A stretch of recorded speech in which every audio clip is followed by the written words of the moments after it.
It's wrong to assume that everybody is running after money. It is just that we have made money the currency or a common. Instead of being on barter system, if you were on barter system, if I gave you a ball, you will give me a bat, then we would be doing that. But now you can buy a ball and a bat with money. You can buy a home and a car with money. You can buy food and comfort with money. So money has become a common transaction tool and people need that to live. Now how they want to live? They don't want to live well, they want to live better than their neighbor. Because of that, money becomes important. If they just want to live, money would be a small part of their life. But now they want to live better than their neighbor, bigger than their neighbor. So, run behind the money becomes an endless run.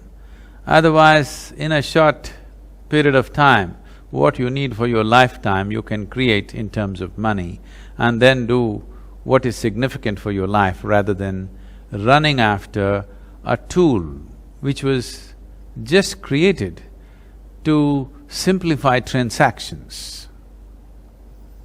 Instead of simplifying transactions, it is complicated human life.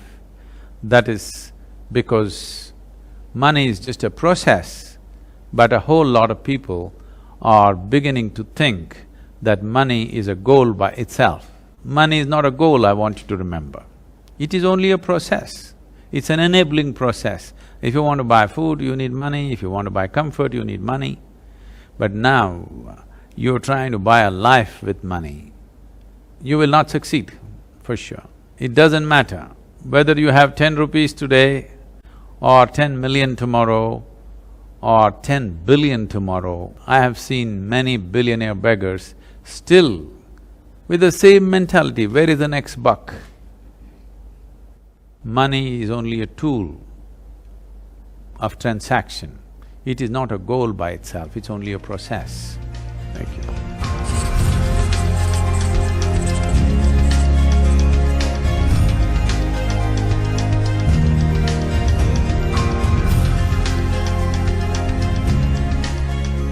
Carefully, there is only one wealth in your life. Things that you wear, things that you stored up, this is not your wealth, this is just a headache. The only wealth that you have in your life is the profoundness of your experience of this life. How profound is it? Is it profound enough that every moment is overwhelmingly beautiful for you, or is it a lousy drama that's going on? If you have a lousy drama going in your head, don't blame your family, your God or your dog. It's just that you're a bad director, you just have to fix that.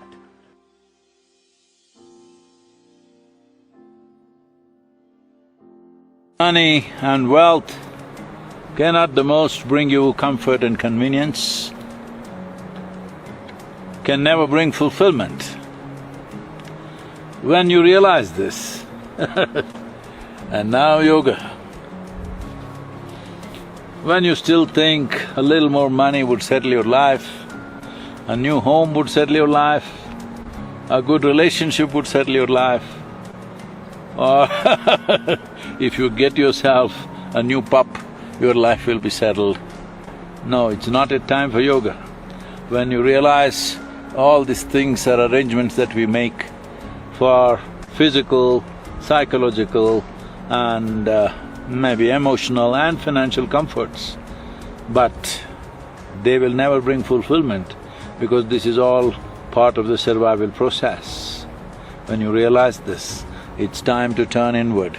It's time to know the boundless unity of your existence or simply yoga. Think of time.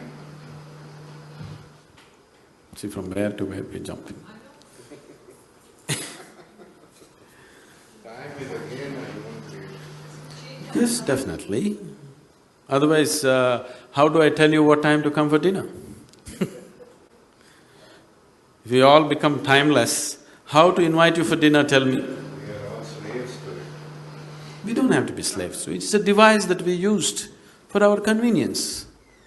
See, if you don't divide this day into 24 hours, would you know when to come here for dinner? It's a convenience. Where is the question of enslavement? I come when I'm hungry, even if it's here. So you may come when you're hungry, but there may be no dinner when you come. You may not feel hungry till 1 o'clock in the morning. That doesn't mean it's the dinner time here. I mean, you get See. too bound by Um, when time is See, there. any convenience that we create for yourself, time or money or a car or a technology that we created for our convenience, out of our unawareness, we get enslaved to it. There is nothing wrong with the device that we created. There's nothing wrong with the car, there's nothing wrong with the money, there's nothing wrong with the time. You got enslaved to it out of your unawareness. That's the problem, isn't it?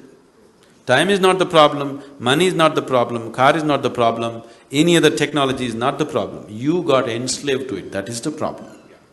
Enslavement happened because you're unaware. So your unawareness is the problem. So how to become aware? What is this awareness? Awareness is in many different levels.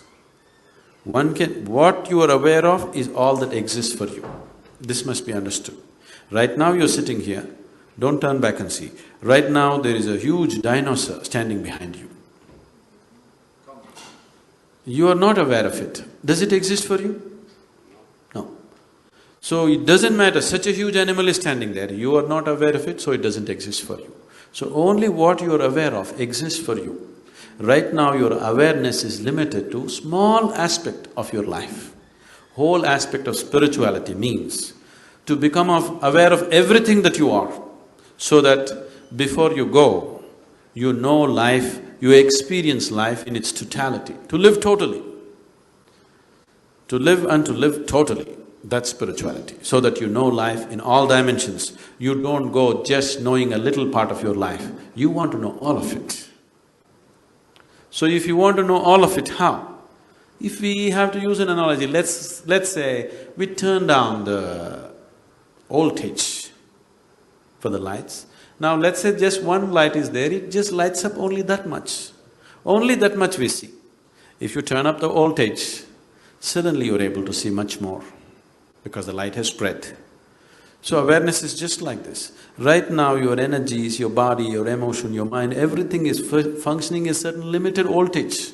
You crank up the voltage, suddenly you start seeing so many things which are not in your experience till that moment. So in a way, to put it very simply, to put it technically, you need to turn up your voltage. The voltage, the life voltage within you. Today she was saying, she doesn't want to sleep because she wants to live. If you don't want to sleep, I don't want to sleep will not take away sleep. You turn up your voltage, suddenly, no sleep. You can turn up your voltage simply with your enthusiasm, but that will not take you all the way. There are other kinds of technologies to turn up your voltage in a certain way, where all the time you're high. See, within myself right now, I'm absolutely drunk. Not with alcohol, okay? I never touched it. I'm totally drunk within myself. Am I balanced enough and logical enough to handle any situation? Yes. So all the time I'm fully drunk on one level, another level I'm perfectly sane. If I want to flip, any moment I'll flip. If you are like this, inside you're fully charged, outside you're controlled. This is what is needed in your life if you want to experience life in its totality. You try to exercise control over your life and you started putting this control over your very process of life. So life is happening like a trickle. Life within you should happen like a huge explosion, but outside it is fully controlled. You will see initially when you go into your face like this, even the outside tends to happen like an explosion for some time. But within a limited period of time, you will gather control over it. Outside is controlled, inside is an explosion. That's how it should be, every moment of your life. Within you, life should be an absolute explosion. Outside of you, it is properly controlled. When it's like this, you will get to use your physical body, your mind, your emotion, everything that you have to its fullest extent. Things that you never thought you were capable of, suddenly you start doing simply because your voltage is full.